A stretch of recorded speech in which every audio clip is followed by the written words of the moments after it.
સરકાર દ્વારા આરટી યોજનામાં ગરીબ પરિવારના સંતાનો માટે ભણતર મેળવી શકે તેવા શુભ આશય સાથે રાઇટ ટુ એજ્યુકેશન યોજના લોન્ચ કરવામાં આવી અને જેમાં સરકાર દ્વારા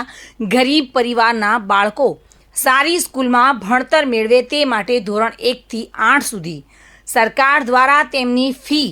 ચૂકવવામાં આવે છે અને અહીંયા કંઈક અલગ જ બની રહ્યું છે। સત્ય એ છે કે જેમના ઘરનું એક મકાન અને 2 પંખા 2 લેમ્પ હોય એ આ કેટેગરીમાં ન આવી શકે એવા ગરીબ રેખા હેઠળ જીવતા લોકો માટે અથવા જેના મા બાપ નાનપણમાં જ વિદાય લઈને જતા રહ્યા હોય અથવા કોઈ ઘરમાં કામ કરી શકે નહીં એવા વ્યક્તિના બાળકો આ યોજનાનો લાભ મેળવે અને આ યોજનાના ફોર્મ ઓનલાઈન હોય છે જેમનું ડોક્યુમેન્ટ ચેકિંગ તમામ જૂનાગઢ પ્રાથમિક શાળા જિલ્લા શિક્ષણ અધિકારીની ઓફિસના શિરે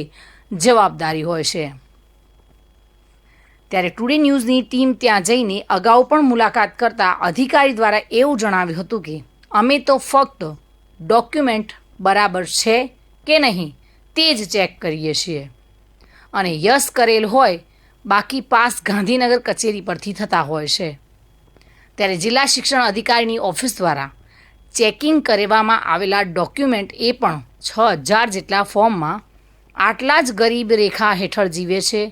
એ નક્કી કેમ કરવામાં આવ્યું તે મોટો શંકાસ્પદ સવાલ છે।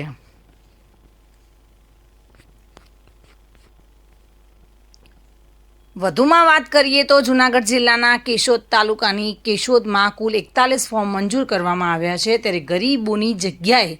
મીડિયા ઇન્વેસ્ટિગેશનમાં તમામ ફોર્મ મંજૂર થયા તેમાં 70% લોકોમાં કેશોદમાં રહેતા ગરીબ ડૉક્ટર 40 લાખના 2 બ્લોક ધરાવતા અને જૂની પેઢીના ગરીબ માલિક તેમજ ખેતી અને ધંધા કરતા ગરીબ સાથે સારી આવક ધરાવતા 2 માળની બિલ્ડિંગો ધરાવતા અને ગામમાં દુકાનો વર્ષો જૂની પેઢીઓ લઈને બેઠેલા તેવા ગરીબ લોકો અને કેશોદ પોલીસ સ્ટેશનમાં પોલીસ ખાતામાં નોકરી કરતા ગરીબો કે જે સરકારી કર્મચારી કહેવાય તેવા ગરીબો એ આ યોજનાનો લાભ લઈ રહ્યા છે। ત્યારે મીડિયા ઇન્વેસ્ટિગેશન કરતાં તમામ લોકોની આવક ખોટી બતાવવામાં આવેલ છે અને મીડિયાએ તમામના રહેણાંકની જગ્યા પર જઈને તેમના રહેણાંકના વિડીયો સાથે ડોક્યુમેન્ટની વિગતો જોતા તમામનો ભાંડો ફૂટી ગયો હતો અને સત્ય એ છે કે સમગ્ર જૂનાગઢ જિલ્લાના 6000 પર ફોર્મ ભરાયા હતા તેમાંથી જરૂરી હોય એવા ગરીબોને છોડીને આ શ્રીમંત બીપીએલ ધારક ગરીબોને તેમાંથી ગોતી કાઢવામાં આવ્યા હોવાનો લોકોમાં આક્ષેપ થઈ રહ્યો છે। ત્યારે જૂનાગઢ જિલ્લા પ્રાથમિક શિક્ષણ અધિકારીને એનાલિસિસ બાદ મીડિયા રૂબરૂ મળવા જતાં તેમની પોલ ખુલી જવાની બીકે ઓફિસર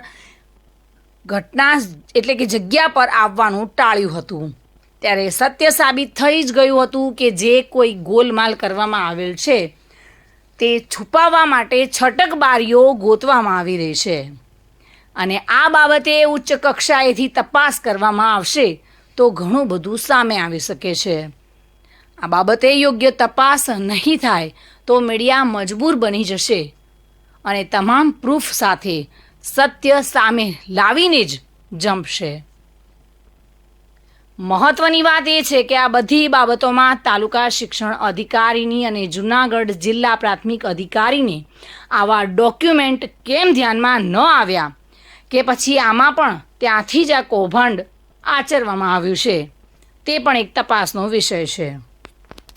નામ પૂજા મહેશભાઈ ઠાકર છે। અમે મારી બેબીને આંગણવાડીમાં 3 વર્ષ રેગ્યુલર મોકલી આરટીમાં વારો આવી જાય એવા માટે પણ મારી બેબીને 3 રાઉન્ડમાં ફોર્મ ભર્યા પણ એકય રાઉન્ડમાં એનો વારો આવ્યો નથી।